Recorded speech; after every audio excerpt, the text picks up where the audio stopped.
Prior to 1689, European wars stayed in Europe. They remained separate from the rest of the world. That's going to change as we move into the end of the 1600s and then change even more, more in more extreme ways as we move into the 1700s.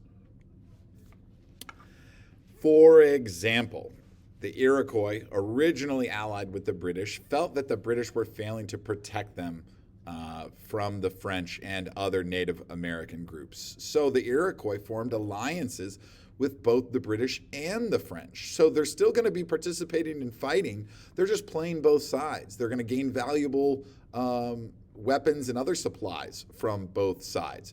Eventually, the British write up and sign with the Iroquois what's known as the Covenant Chain. This is an agreement of alliance between the British and the Iroquois, and the Covenant Chain is going to serve as a model for all other treaties between the British and Native American groups. Down in the southeast, the Creek allied with the British against the French and the Spanish. The Creek also wanted the British help in eliminating their Native American rivals, and the Creek would sell other Native Americans into slavery.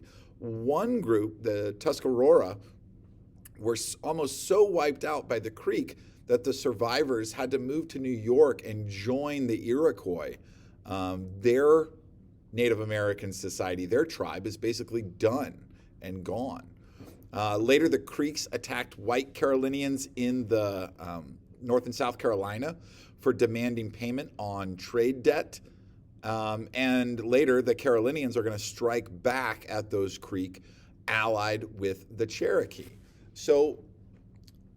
And in New England, we have the Mohawk Indians allying with the French and attacking Puritans and other settlers in the New England area. So Native Americans are going to become more involved with European conflicts, and it's going to lead to more conflict, more combat, more battles that Native Americans are fighting, and that's going to be more deadly for them as well.